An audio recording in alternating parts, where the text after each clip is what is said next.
법대로 합시다. 네, 알고 있으면 유용한 법률 정보가 가득합니다. 법대로 합시다 더 로이어 시작합니다. 네, 오늘도 일상 속에서 겪을 수 있는 다양한 법적 분쟁들 살펴보고요. 속이 시원해지는 명쾌한 해결책도 알아보도록 하겠습니다. 오늘 첫 번째 사건 바로 열어볼게요. 어떤 내용인지 지금 화면으로 확인해 보시죠. 아니 뭐 왜 이렇게 하는 거야? 여기. 잔돈은? 내 돈으로 산 건데 잔돈은. 야, 달라고 하면 주는 거지 무슨 말이 맞냐?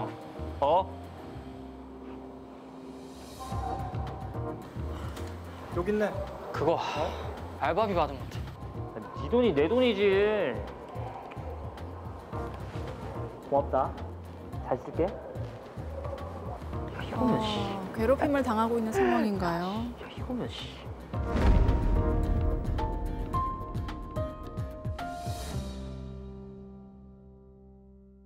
야, 이번 회사 나이스 진짜 맛있더라. 아, 난 캔디가 제일 좋던데. 그래? 나 나이스 할 때 기분이 아주 하늘을 나는 것 같다니까. 얘도 완전 뿅 가는 느낌이다, 이거. 도대체 무슨 말이고? 근데 합성대마가 불면증이랑 우울증 있을 때 개꿀이래. 진짜? 근데 요즘 우울한데. 요즘은 전자담배로 나오니까 들킬 일도 없고 개꿀이라니까. 와, 야, 그거 어디서 구하는데? 인터넷 가면 널렸어. 와, 근데 오늘 가서 찾아봐야겠다. 결국 마약 얘기하는 거죠. 그렇죠.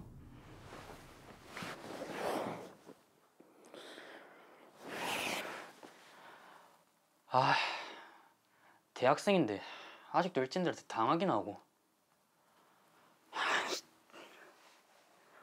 이러다 내 인생 망가지는 거 아이가?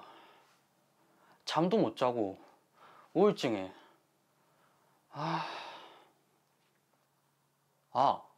그거 하면 잠은 잘 잘 수 있다고 했지.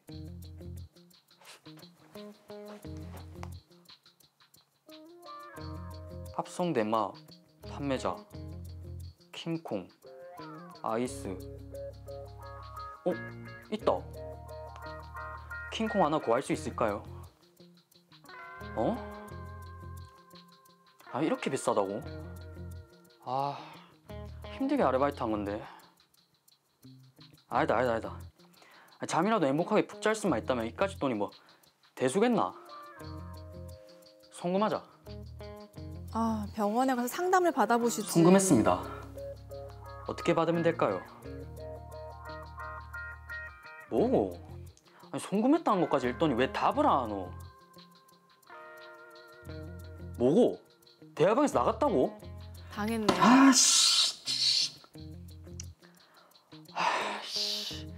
일진들한테 돈 뺏긴 것도 서럽고 힘든데 그런 내 돈을 사기쳐?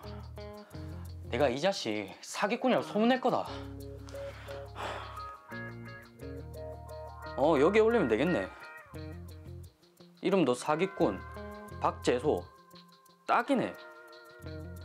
텔레그램에서 킹콩을 구하려다 사기를 당했습니다.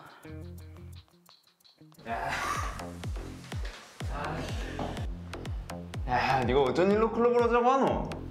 맨날 내 괴롭히던 진영이랑 철수 군대 갔다 아이가. 나는 이제 살았다. 아주고요. 어지간히 속 시원한 거보다. 야, 그럼 우리 오늘 여기서 더 마시고 죽자. 오케이 좋지. 반대하래요? 예? 반대해요. 예. 그게 뭔지도 모르고 저렇게 해도 될까요? 혹시 같이 왔어요? 같이 술 마실래요? 네, 좋습니다. 이 술 몇 술 봤어요? 이건 뭐지? 우리나라에서 마시는 맥주인데 내가 몇 병 봤어요. 같이 마실래요? 저는 뭐든지 다 좋아요. 세상이 정말 해피하네요. 오케이, 갑시다. 상태가 이상한데요? 뭐가 이렇게 불안하지? 설마 철수가 군대에서 나와서 괴롭히는 건 아니겠지? 알다. 이게 무슨 망상이고. 근데 그때 클럽에서 술 마시니까 기분은 좀 났던데. 다시 한번 가볼까? 시간에 누구지? 박성호 씨, 마약 투약 혐의로 당신을 긴급 체포하겠습니다. 마약이라니요. 저 그런 적 없습니다.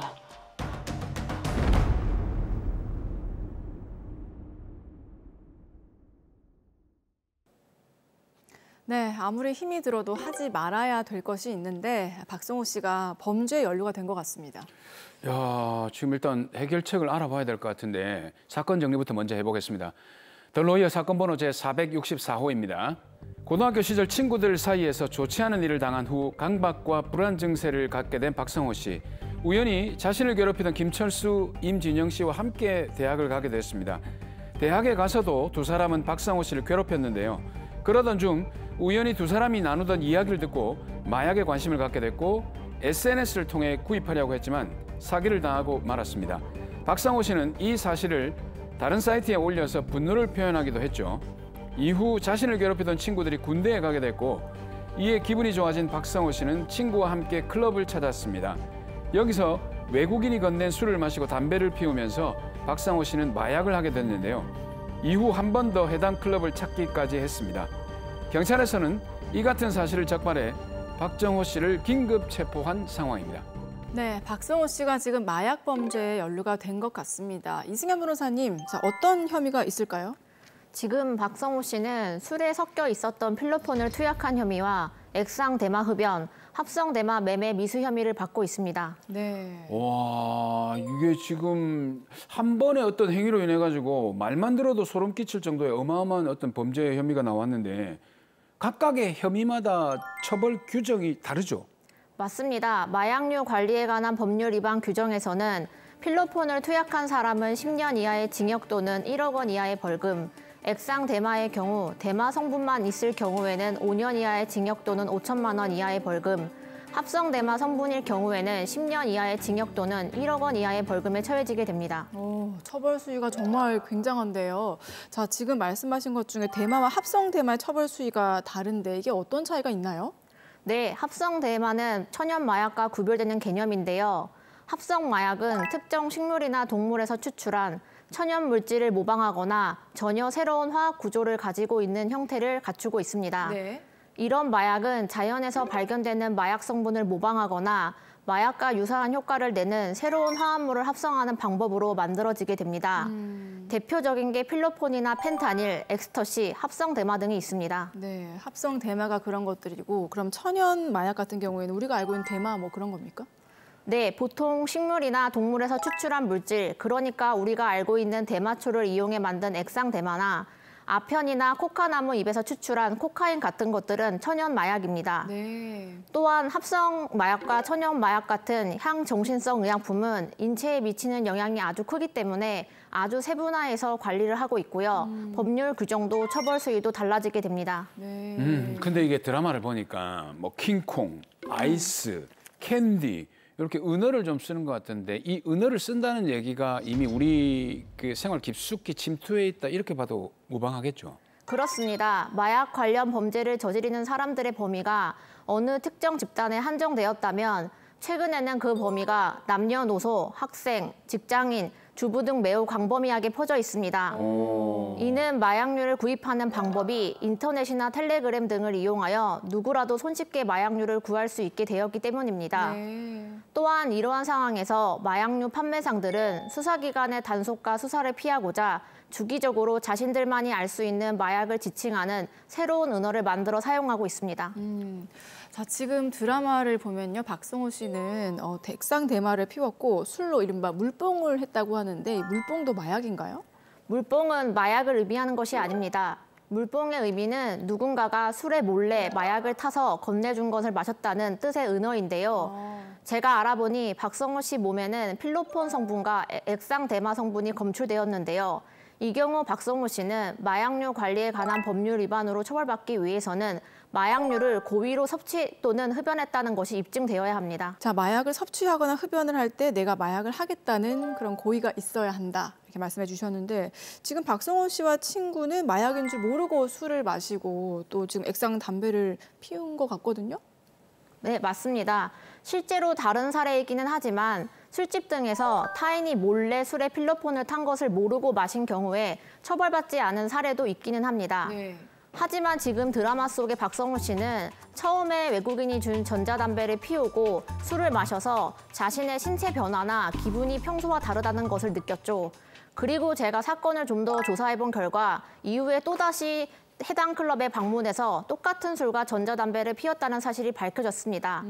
때문에 박성호 씨에게는 미필적인 고의가 인정될 것으로 보입니다. 네. 아니 미필적 고의라면 좀 고의가 좀 부족한 것 같은데 그것만 가지고도 처벌이 되나요? 네, 가능합니다. 비슷한 사례에서 법원은 피고인이 술에 필로폰이 들어있다는 사실 및 전자담배에 액상 대마가 장착되어 있다는 사실을 알았거나 적어도 그럴 수 있다고 생각하면서 이를 용인하고 술을 마시고 흡연을 했다고 충분히 인정할 수 있다라고 판시한 바 있습니다.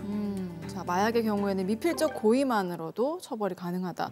자, 하지만 좀 더 확실한 처벌을 위해서는 증거가 필요할 텐데 이게 마약은 여러 가지 또 검사를 통해서 입증하기가 쉽잖아요. 네, 당연합니다. 제가 미리 알아본 바로는 박성호 씨가 경찰에서 조사를 받을 때 친구들의 괴롭힘과 우울증으로 인한 불면증으로 클럽에 방문을 했고 클럽에서 놀다가 주변에서 외국인이 준 술 등을 받아 마셨는데 이게 마약류였던 것 같다고 진술했다고 합니다. 네. 또 모발 감정을 했더니 필로폰 성분이 검출되기도 했다고 합니다. 자, 박성호 씨는 미필적 고의를 스스로도 인정하고 있기도 하고 마약 투약 결과도 나왔다고 하니까 아무래도 혐의에 대해서는 합당한 처벌을 받긴 받아야 할 것 같습니다. 야, 근데 또 이게 합성 대마를 인터넷으로 매매를 하려고 했던 부분, 그러니까 이렇게 살려고 했던 네네. 그 부분이 좀 처벌 가능성이 있을 것 같은데, 근데 중요한 건 이 경찰이 어떻게 알았을까요? 그러네요. 조사하면 다 나와. 뭐 이런 건가요? 어떻습니까? 아까 드라마에서 보면 박성호 씨가 사기꾼 제보 채널에 합성 대마를 구매하려고 업체를 찾다가 사기를 당했다. 계좌에 입금을 했더니 잠수를 탔다라는 글을 작성하는 모습이 있었잖아요. 네. 이 글을 다른 마약 사건을 수사하던 경찰이 우연히 보게 되면서 박성호 씨에 대한 수사가 시작됐다고 합니다. 그러니까 결국 스스로 증거를 남긴 셈이네요. 그러네요. 네. 자, 그런데 결론적으로는 이 합성 대마를 구매하지 못하고 오히려 사기를 당한 피해자가 된 셈인데 매매를 한 게 아니지 않느냐 이렇게 주장할 수 있지 않겠습니까? 그렇게 해도 박성호 씨가 처벌을 받게 될까요? 아마 진행자분이 하신 얘기를 박성호 씨가 그대로 주장하지 않을까 싶은데요. 네. 실제 이와 유사한 사안에 대한 법원 판단을 살펴보면요.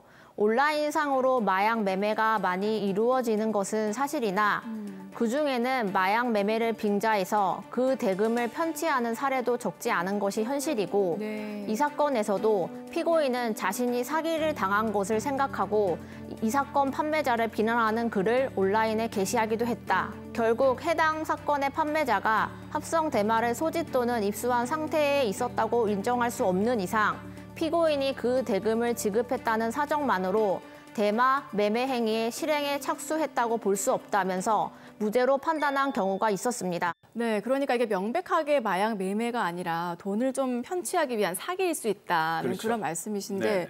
자, 그럼 박성호 씨는 지금 매매 혐의는 벗어날 수 있을까요? 아니면 혹시 매매 미수 혐의가 적용이 될까요? 매매 미수가 성립하기 위해서는 실행에 착수가 필요한데 아까 설명드린 판례와 같이 대마 매매 행위의 실행에 착수했다고 볼 수 없다면 매매 미수 역시 성립하지 않습니다. 자, 어쨌든 이 박성호 씨 같은 경우는 재판을 피할 수 없는 상황인데 재판에 나갔을 때 어떤 자세로 임하는 게 선처를 받을 수 있는 방법이 될까요? 이 사건에서 박성호 씨는 필로폰과 액상 대마를 섭취하고 흡연한 사실이 마약 검사를 통해 밝혀진 터라 혐의를 온전히 부인하는 것은 불가능합니다. 네.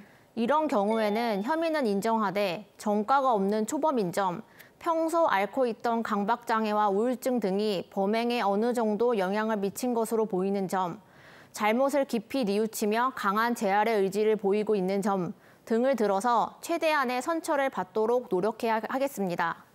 만일 성급하게 혐의를 부인하거나 허위 진술을 한다면 오히려 구속 수사의 가능성과 징역형 가능성이 더 높아질 수 있는 위험성이 있습니다. 네.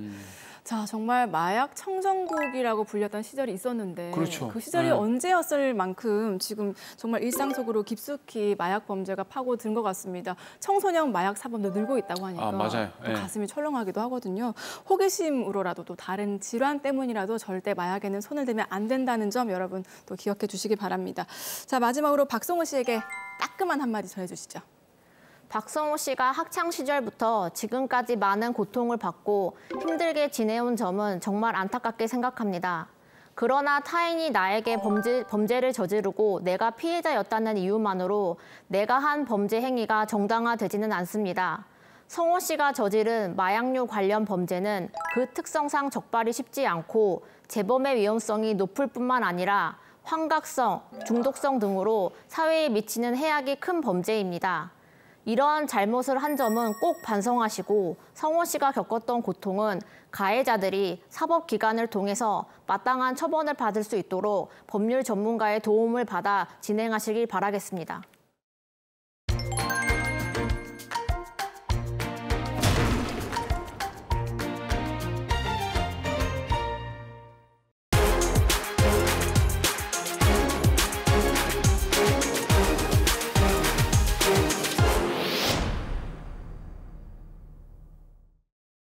네, 계속해서 더 로이어 두 번째 사건입니다. 화면으로 만나보시죠.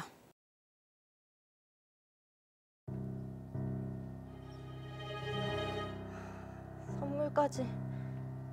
부장님은 가정도 있으시면서 대체 왜 이러시는 건데?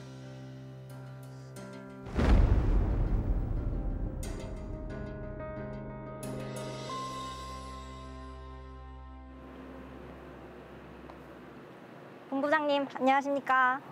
윤재 씨. 회사에 입사한 지 3개월 정도 된 것 같은데 어떻게 일할 만해요? 네, 선배님들도 잘 대해주시고 업무도 적성에 잘 맞습니다. 다행이네. 혹시 남자친구 있어? 아, 남자친구 아니요, 없습니다. 그래? 그럼 저녁에 나랑 따로 좀 볼까? 무슨 일로? 뭐 업무 격려 차원이라고 생각하면 돼. 따로 할 얘기도 좀 있고. 알겠습니다. 격려를 왜 저녁에 하죠? 그것도 왜 따로 하죠? 본부장님, 근데 왜 따로 보자고 하신 건지. 윤재 씨, 나 남자친구로 어때요? 예? 네? 처음에는 신입사원이라서 그냥 그랬는데 아무래도 내가 윤지 씨를 이성적으로 좋아하는 것 같고 이제는 그 좋아하는 감정이 너무 커져서 꼭 고백을 해야 되겠더라고. 어때요? 나 받아줄 수 있어요? 본부장님, 결혼하셨잖아요. 이런 얘기 불쾌합니다. 아니, 요즘 같은 세상에 기혼인 게 뭐 어때서? 다들 결혼해가지고 애인 한두 명씩 두고 사는 세상인데. 아니요, 무슨 소리 하는 저는 거예요? 그럴 생각 없습니다. 오늘 얘기 못 들은 걸로 하겠습니다.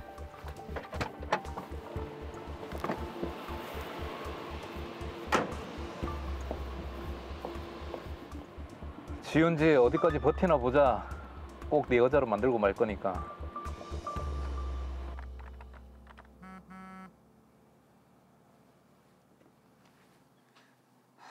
뭐지?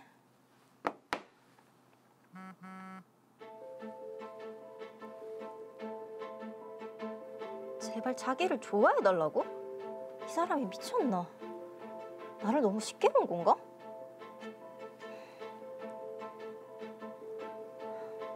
본부장님, 정말 좋은 상사로 생각하고 존경하지만 죄송합니다. 이런 연락 안 하셨으면 좋겠습니다.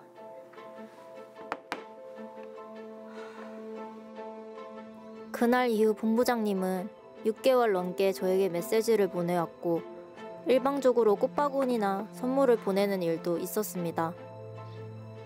그런데 본부장님, 대체 왜 이러시는 건데요? 혹시 박 팀장이랑 사깁니까? 그게 왜 궁금하신데요? 나는 안 받아주고 박 팀장하고 히히호호. 내가 열 안 받겠습니까? 그건 제가 알 바 아니죠. 본부장님, 이제 좀 그만 괴롭히세요. 제가 윤재 씨 지금 괴롭히고 있습니까? 네. 아, 그런 겁니까?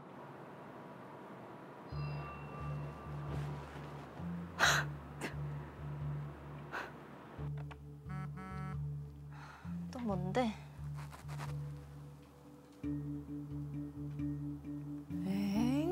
저런 문자를요? 아 참나. 세상에서 떠나겠다고? 진짜 매번 받아달라고 협박이나 하고 회사에서도 자꾸 곤란하게 만들고 진짜 이대로는 안 되겠다.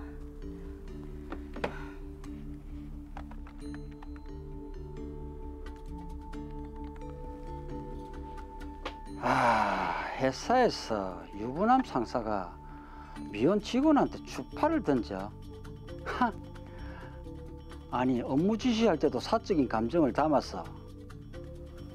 아이고. 아니 이건 당연히 해고 사유지. 사장님, 제가 왜 해고가 됩니까? 아니 자네가 지은지 사원인데 한 짓을 생각해보게. 아니 지윤지 사원이랑 저랑은 사적인 일이잖아요. 그게 왜 회사 징계 사유가 됩니까? 저는 이 결정 따르지 않겠습니다. 아니 그러면 어쩌겠다는 건가? 저 정식으로 소송 제기하겠습니다.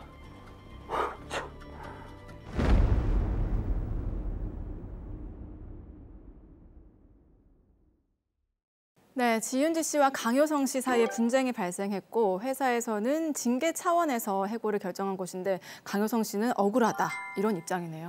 아니 강효성 씨는 지금 현실 감각이 너무 없어요. 이게 어떻게 억울한 상황입니까? 아 정말 제가 너무 억울하네요. 빨리 사건 정리 한번 해보겠습니다. 더 로이어 사건 번호 제465호입니다. 지윤지 씨는 신입사원으로 회사에 입사한 이후 상사인 강효성 씨로부터 일방적인 구애 요청을 받아왔는데요. 알고 보니 강효성 씨는 기혼자였습니다. 직장 상사이기에 마냥 무시할 수는 없었지만 지윤지 씨는 지속적으로 단호하게 그의 고백을 거절했습니다. 하지만 강효성 씨의 잘못된 관심은 6개월 이상 계속되었고 급기야 회사에 꽃바구니를 보내고 다른 사람과의 만남에 대해서까지 간섭했습니다.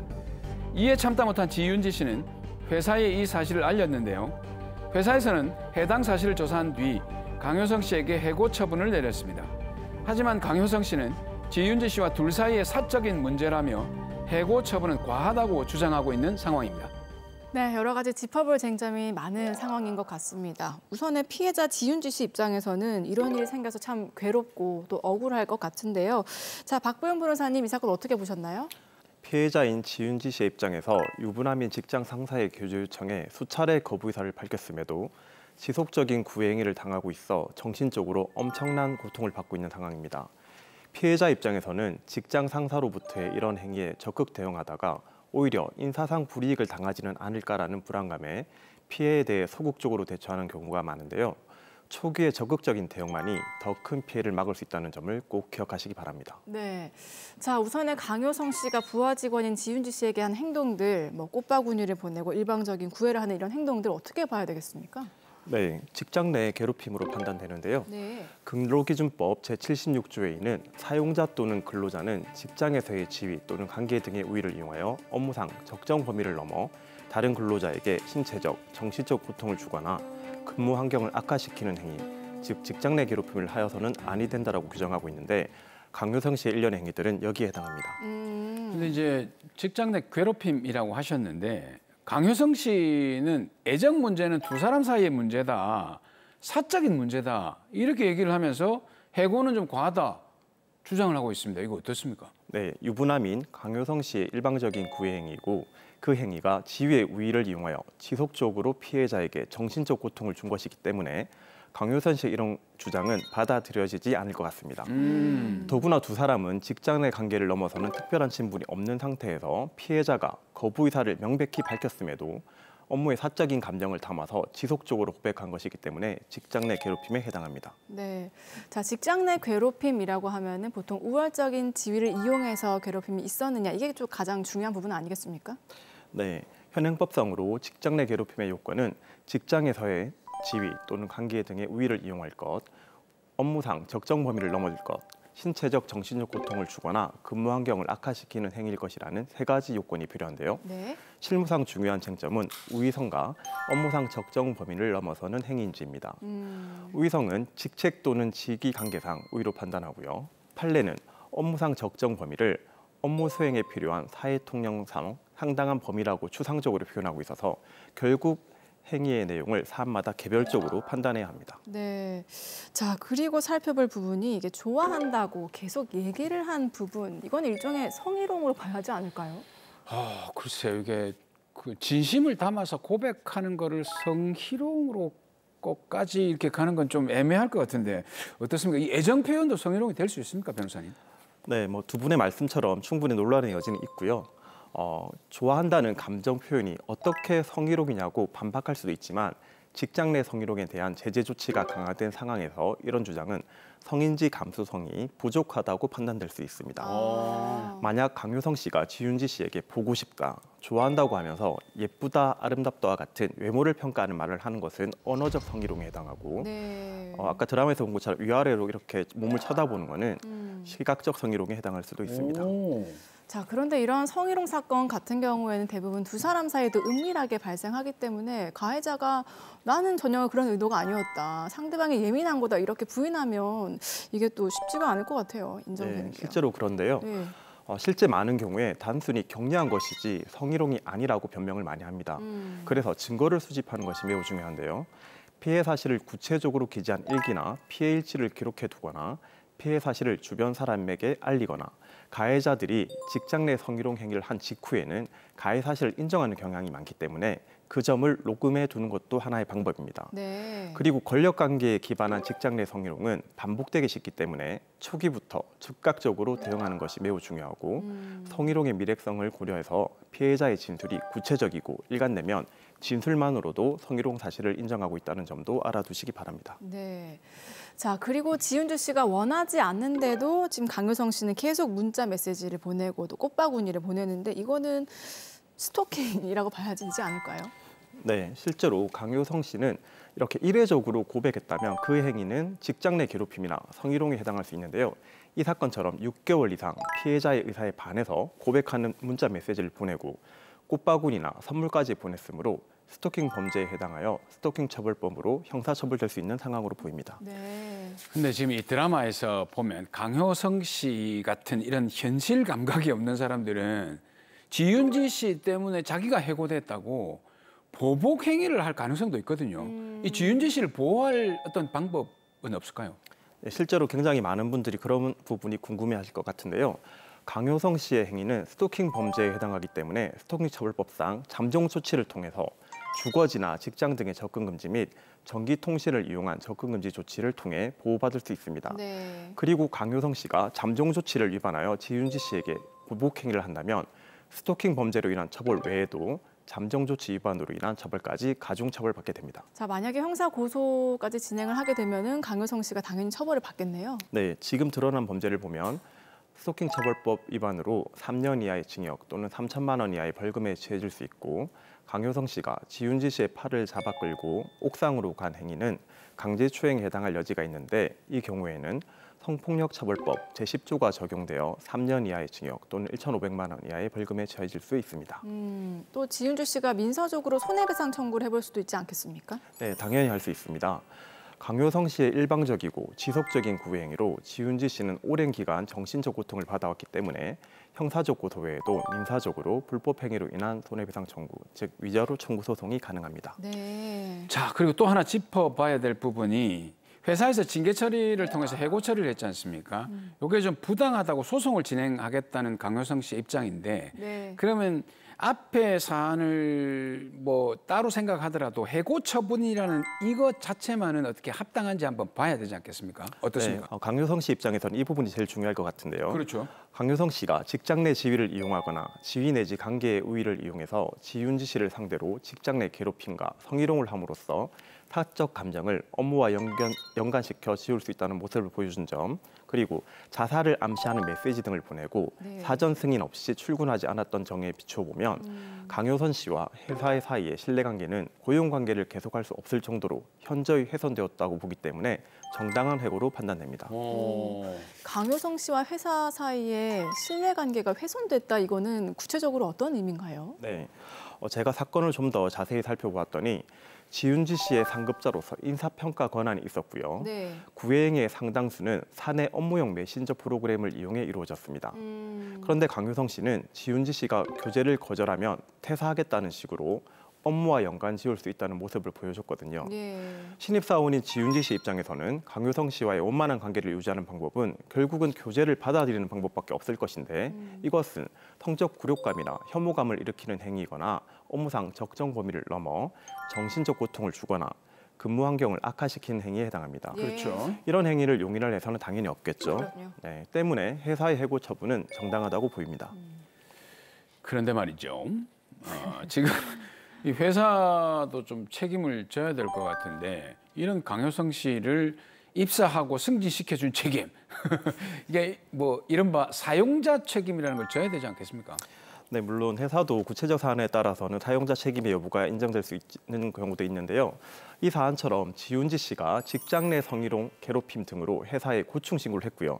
회사 차원에서 상황의 심각성, 그러니까 강효성 씨가 계속 근무하는 것은 피해자 지윤지 씨의 고용 환경을 감내할 수 없을 정도로 악화시키는 결과를 가져올 수 있는 상황임에도 방임하거나 방치함으로써 피해자의 정신적 고통을 더욱 심화시키게 된다면 회사도 불법 행위로 인한 손해배상 책임을 질 수도 있습니다. 네, 변호사님 그럼 궁금한 게 혹시 이게 지금 업무 시간이 아니거나 회사 외 뭐 회식 자리 같은 경우에서 이런 일이 발생했다면 그것도 직장 내 성희롱에 해당이 되나요? 네, 해당될 수도 있습니다. 판례에 따르면 회식을 마친 후 귀가하는 도중에 성희롱한 사건에 대해서 업무에서 온전히 벗어나기 전에 발생한 행위로서 업무 관련성이 인정된다며 직장 내 성희롱으로 인정한 사례가 있습니다. 네, 자 하나씩 정리를 해보니까 지금 강효성 씨에게 내려진 처분은 합당한 것 같고 오히려 그동안 고통받았을 피해자 지윤지 씨를 좀 보호할 수 있는 조치가 필요할 것 같다는 생각이 드는데 자 마지막으로 변호사님 윤지 씨에게도 한마디 해주시세요. 네. 그동안 정말 오랫동안 그 누구에게도 쉽게 말하지 못할 고통 속에서 힘드셨을 텐데요. 용기를 내셔서 회사에 알렸고 회사 역시 즉각적으로 강효성 씨를 해고 조치한 것은 정말 다행입니다. 다만 강효성 씨는 지윤지 씨의 고충 신고로 해고까지 된 상황이라 혹시 나쁜 마음을 먹고 보복 행위를 할 수도 있기 때문에 꼭 스토킹 처벌법 위반으로 형사 고소를 하시면서 잠정 조치를 받아 신변의 안전을 확보하시기 바랍니다.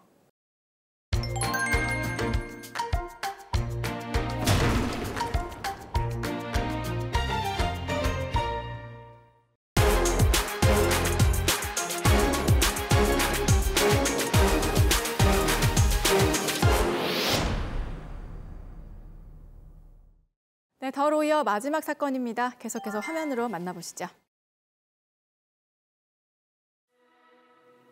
못난 이염이 병원비 때문에 잘못된 선택을 했던 불쌍한 우리 아들. 제발 선처 좀 부탁드립니다.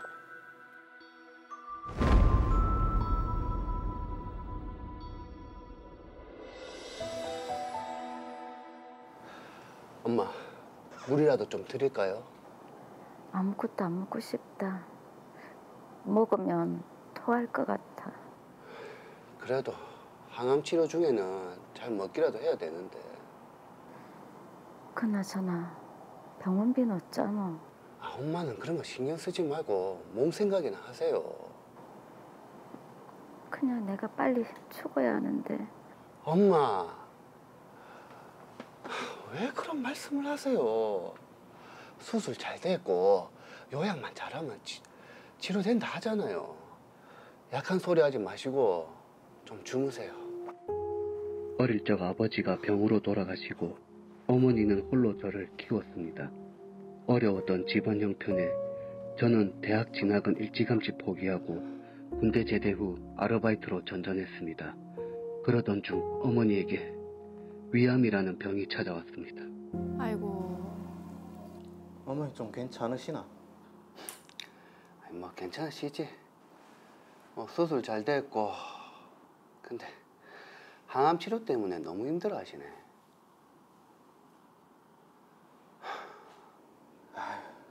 어머니도 아프신데 니라도 힘을 내야지. 왜 계속 한숨이고? 니 혹시 돈 좀 있나? 니도 내 사정 알잖아. 우리 아버지 사업 망하고 그 빚 갚느라 죽겠다. 근데 돈은 왜? 엄마 병원비가 없다. 항암 치료 끝나고 퇴원할 때 정산 내야 되는데 주변에 빌릴 데도 없고. 어머니 보험 같은 거 안 들었나? 보험은 무슨. 아버지 병원비 때문에 먹고 살기도 빠듯했는데 보험들 돈이 어디 있었노? 어디 돈 빌릴 데 없나? 아, 네 철수 형님 알지? 알지. 셋이 친했었잖아. 그 철수 형님이 그 필리핀인가 외국에서 그 스포츠 도박 사이트를 운영한다 하거든? 근데 그게 돈이 좀 많이 되나 봐.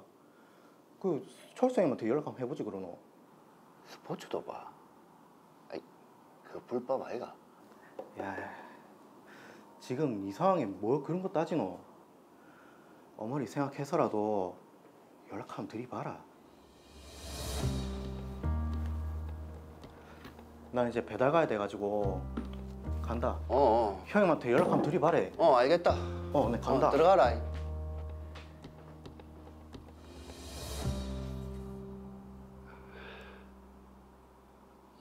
형님, 잘 계셨습니까? 효재야, 오랜만이다. 뭐 잘 지내나? 못 지냅니다. 와. 형님, 정말 오랜만에 연락해서 죄송한데 혹시 돈 좀 빌릴 수 있을까요? 돈? 예, 저 어머니가 위암이랍니다. 어머니가? 예, 그 병원비 때문에. 그러면 야, 니 그 필리핀 넘어온나? 그 내 밑에서 한 1년 동안만 일해라. 예? 그 한다 하면 내 3천만 원 바로 입금 시켜줄게. 거기 불법 아닙니까? 에이, 효자 니 아직 뭐 안 급하네. 그리고 불법은 무슨 그냥 스포츠 게임에 재미로 돈 거는 거지. 1년만 일해라. 그럼 3천이다. 생각 좀 해보겠습니다. 그래, 뭐 내일까지 연락해라. 예. 당장 돈이 필요하니까요. 기댈 데가 없네요.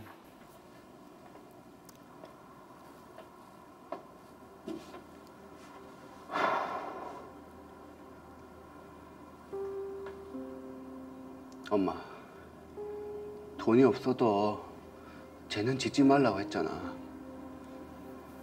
근데 난 엄마를 살려야겠다. 이번 한 번만.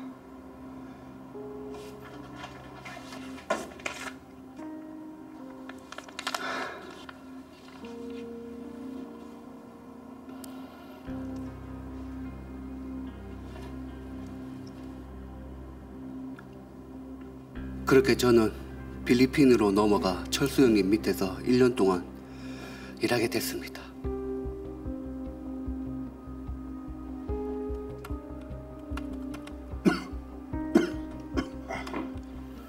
잘하고 있지? 예. 이 배팅 조작 잘해야 된다. 예.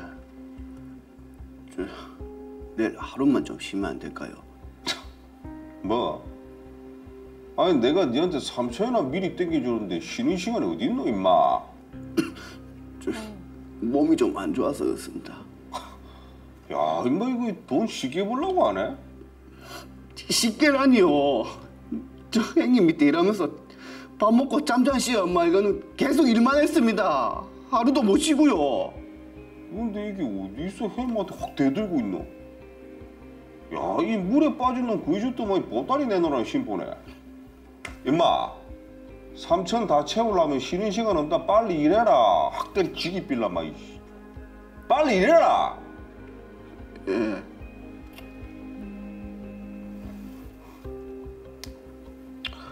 여보세요. 뭐? 경찰 움직임이 심상치 않다고? 그러면 꼬리를 잘라야지. 그래, 알겠다.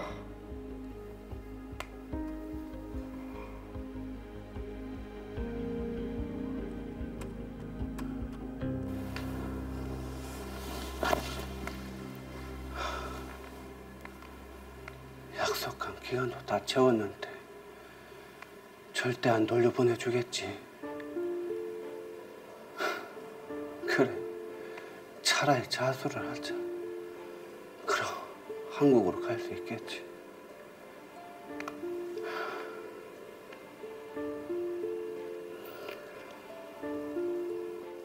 거기 경찰서죠. 그렇게 저는 경찰에 자소서를 제출하고 경찰을 통해 필리핀 한국 대사관과도 연락이 되었습니다.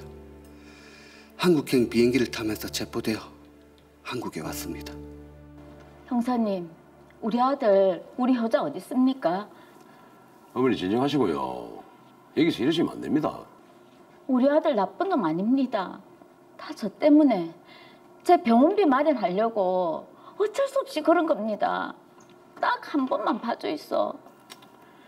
아이고 어머니. 이 못난 애미 때문에 그런 겁니다.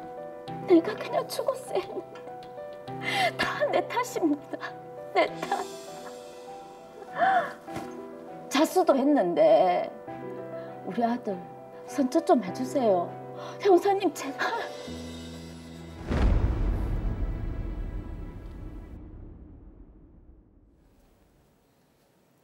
네, 어머니의 병원비를 마련하기 위해서 죄를 짓게 된 효자 씨. 그런 어머니의 심정은 또 어떠실지 제가 감히 상상이 안 됩니다. 야, 참 안타까운 그런 사연입니다. 네. 어머니가 아들의 선처를 구하고 있는데 과연 어떻게 될지 먼저 사건 정리부터 해보겠습니다. 더 로이어 사건 번호 제466호입니다.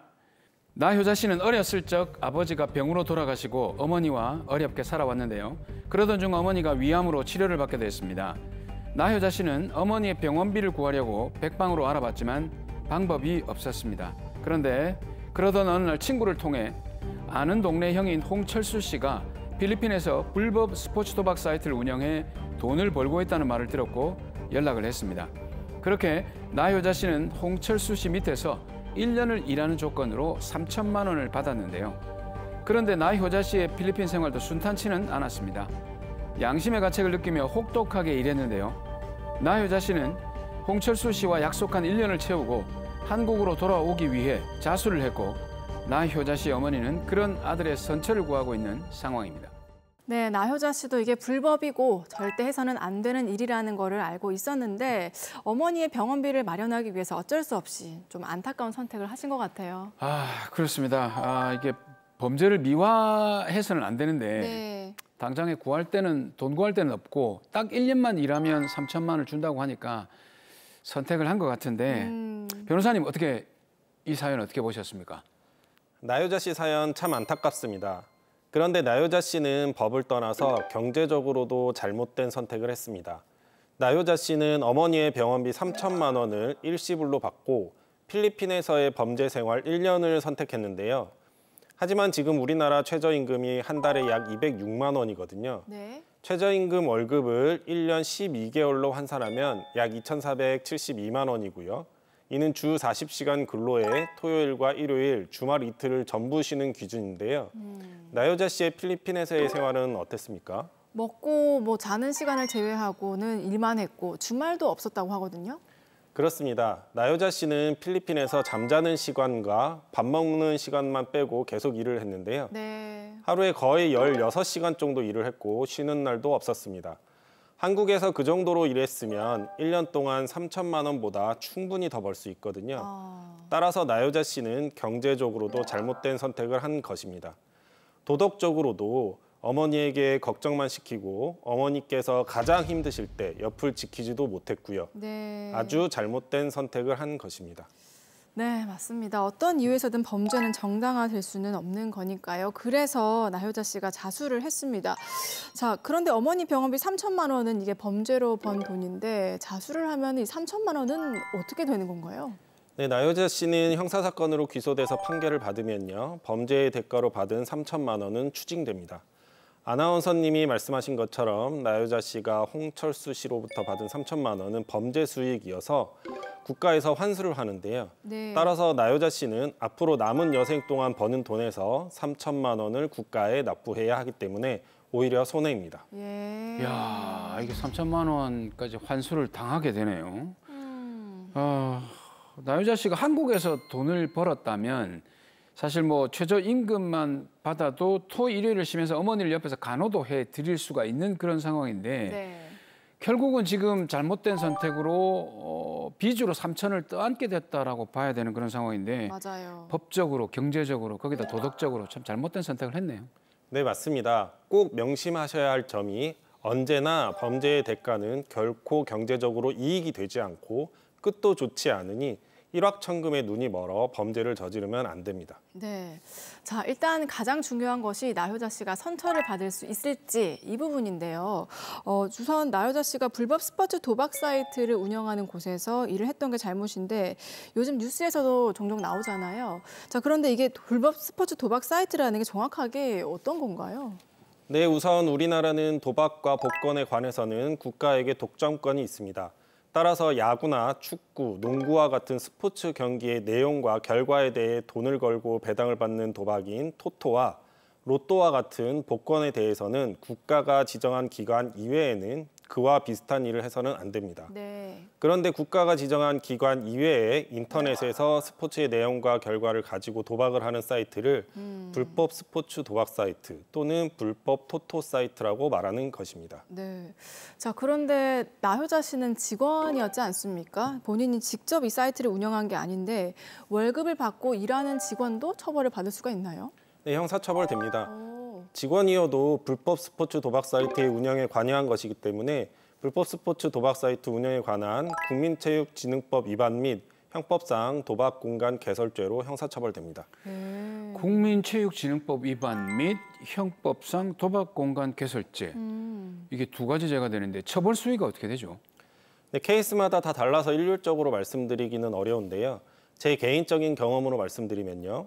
전과가 전혀 없는 초범을 가정하고 직원으로 1년 일하고 범죄 수익이 3천만 원 정도이면 징역 8월에서 1년 6월 사이에서 결정되고요. 네. 경우에 따라 집행유예가 선고되기도 하지만 해외에서 범죄를 저지른 경우에는 도주의 우려가 있고 재범의 위험성이 높아서 실형이 선고되는 경향이 있습니다. 네. 실형이 선고되면 징역형의 계월수가 조금 낮아지는 경향도 있습니다. 주범의 경우에는 집행유예는 거의 선고되지 않고요. 양형 기준상 권고형이 징역 1년 6월에서 4년 사이인데요. 통상 2년 6월에서 3년 6월 사이에서 선고가 이루어집니다. 자, 그러면 나효자 씨는 직원으로 일을 한 것이니까 형이 조금 낮을 수도 있겠네요. 네, 말씀드린 것처럼 해외에서의 불법 스포츠 도박 사이트 운영에 관여했다가 체포돼서 한국으로 송환되면 다시 해외로 도주하여 재범할 가능성이 있기 때문에 통상 사전 구속영장이 청구되고 네. 특별한 사정이 없는 한 구속영장이 발부되고 재판에서도 통상 징역형의 실형이 선고됩니다. 이게 나효자 씨는 직원이고 초범인데도 실형이 나옵니까? 네, 그렇습니다. 직원이고 초범이어도 실형이 나올 가능성이 높습니다. 해외에서 불법 스포츠 도박 사이트를 운영하면 한국에서 수사나 체포가 어렵기 때문에 한국에 오면 원칙적으로 구속 기소하고 실형을 선고하고 있습니다.